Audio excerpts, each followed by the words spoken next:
So ఇప్పుడు అందరూ ఒకటే అంగీకరిస్తున్నారు. పిచ్‌లనేవి కొంచెం అన్‌ఈవెన్‌గా ఉన్నాయని అందరికీ అర్థమైపోతుంది. సో టాస్ అనేది ఎంత కీలకంగా మారబోతుంది? టాస్ చాలా కీలకం అవుతుంది. అదే ఇప్పుడు ఉన్న ప్రాబ్లమ్ ఏంటంటే టాస్ చాలా ముఖ్యం అవుతుంది ఇక్కడ. ఎందుకంటే ఫర్ 2 రీజన్స్. ఒకటి, మీరు ఫస్ట్ బ్యాటింగ్ చేసిన టీం చిన్న స్కోర్ చేస్తే అది పిచ్ ఎలా ఉన్నా సరే సెకండ్ బ్యాటింగ్ చేసిన టీంకి అది చేజ్ డౌన్ చేయడం ఈజీ అవుతుంది. ఎందుకంటే టార్గెట్ వాళ్ళకి తెలుసు కాబట్టి వాళ్ళు దాన్ని బట్టి ప్లాన్ చేసుకోవడానికి వీలవుతుంది. ఫస్ట్ బ్యాటింగ్ చేసిన టీం 120, 130 చేస్తే సెకండ్ బ్యాటింగ్ చేసిన టీం మీద ఎలాంటి ప్రెషర్ ఉండదు. So second batting is always better. అదొక రీజన్. రెండోది ఏంటంటే మ్యాచెస్ అన్ని డే మ్యాచెస్ పెడతారు ఇండియాలో ప్రైమ్ టైం కోసం అని. అంటే మనకి ఇక్కడ సాయంత్రం 8 గంటలకు స్టార్ట్ అవడం కోసమని అక్కడ లోకల్ టైం ఉదయం 10:30కి మ్యాచ్ స్టార్ట్ చేస్తున్నారు.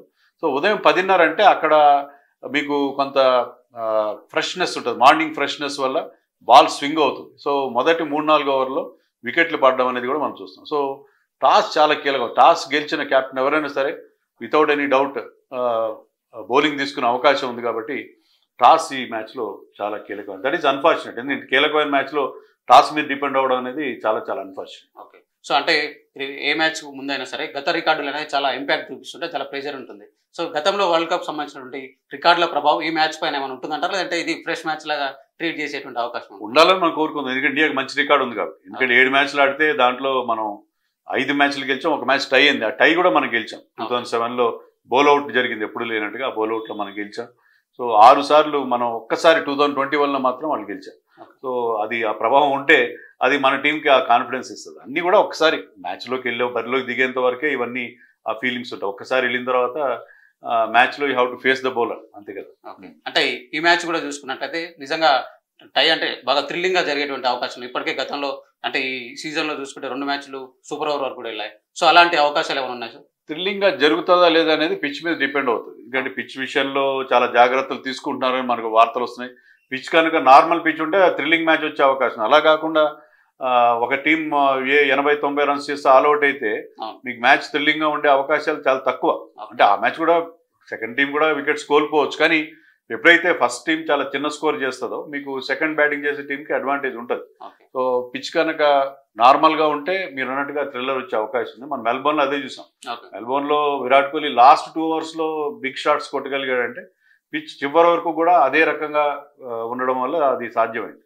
సో అలాంటి ఒక మంచి ట్రూ బ్యాటింగ్ పిచ్ అలా ట్రూ స్పోర్టింగ్ పిచ్ ఉంటే బ్యాట్స్మెన్కి బౌలర్కి అనుకూలించే పిచ్ ఉంటే బాగుంటుంది. అలా కాకుండా బ్యాటింగ్ అనుకూలించిన కష్టమే, బౌలింగ్ అనుకూలించిన కష్టమే.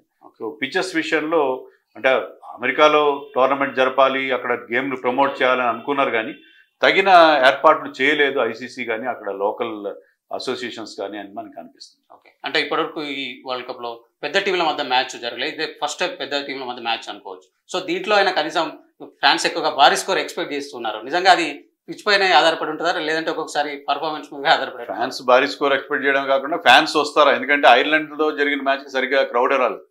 అసలు ఇండియా ఆడుతున్న మ్యాచ్కి వరల్డ్ కప్ మ్యాచ్కి ఇంత తక్కువ క్రౌడ్ రావడం కూడా ఎక్కడ చూడలేదు. ఎందుకంటే రేట్లు కూడా చాలా ఎక్కువ ఉన్నారు. ముందు ఫ్యాన్స్ రావాలి.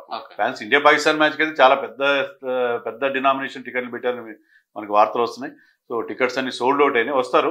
ఫ్యాన్స్ ఎక్స్పెక్టేషన్స్ తగినట్టు అంటే ఇప్పుడు క్రికెట్ మ్యాచ్ అనేది స్క్రిప్ట్ ప్రకారం జరగదు. So we have to see ఎంతవరకు మనం అనుకున్న థ్రిల్లర్ దొరుకుతుందో లేదో అని చెప్పి. సో ఇండియా పాకిస్తాన్ మ్యాచ్లో థ్రిల్లింగ్గా జరిగిన ఇంటెన్సిటీ ఉంటుంది, చాలా ఇంటెన్స్గా ఉంటుంది. ప్రతి ప్లేయర్ తన 100%, 200% తన ప్రాణాలని పణంగా పెట్టినట్టుగా ఆడతారు. అదైతే ఖచ్చితంగా మనం ఎక్స్పెక్ట్ చేయొచ్చు. అంటే చాలా మంది ఇప్పటికీ వరల్డ్ కప్ స్టార్ట్ అయ్యి దాదాపు 1 వీక్ అయిపోయింది సార్. సో చాలా మంది ఏం ఎక్స్పెక్ట్ చేస్తున్నారంటే ఇప్పటి వరకు కూడా ఇంకా వరల్డ్ కప్కి బజ్ రాలేదు అని చాలా మంది ఫీల్ అవుతున్నారు సోషల్ మీడియా కానీ బయట కానీ. సో ఈ మ్యాచ్తోనైనా నిజంగా వరల్డ్ కప్కు బజ్ వచ్చేటువంటి అవకాశం ఎంత మేర? బజ్ రాకపోవడానికి ఒక కారణం ఏంటంటే ఎప్పుడు లేనట్టుగా 20 టీమ్స్ పార్టిసిపేట్ చేస్తుంది. దాంట్లో కొన్ని టీమ్స్ పేర్లు కూడా మీకు తెలియదు. వాళ్ళు ఒక్క ప్లేయర్ కూడా మీరు ఐడెంటిఫై చేయాలి. ఉగాండా, పాపువా న్యూ గిని, ఒమాన్ లాంటి ప్లేయర్ చాలా చిన్న జట్లు అంటే గేమ్ని గ్లోబలైజ్ చేయాల్సిన ఉద్దేశంతో ఈ గ్రూప్ స్టేజ్లో మీకు 4 గ్రూపుల్లో చిన్న టీమ్స్ చాలా కనిపిస్తుంది. సో దాంట్లో ఏంటంటే కొంత డైల్యూట్ అయింది టోర్నమెంట్. కానీ ఒక్కసారి సూపర్ 8కి వెళ్ళిన తర్వాత మీకు ఫిల్టర్ అవుతారు. ఓన్లీ టాప్ టీమ్స్ మాత్రమే సూపర్ 8కి వస్తాయి. అక్కడి నుంచి మీకు సినీరియో మారుతుంది. మనం అనుకున్నట్టు ఆటోమేటిక్గా మనకు తెలియకుండానే ఆ జోష్ అనేది, ఆ బజ్ అనేది క్రియేట్ అయ్యే అవకాశం ఉంది.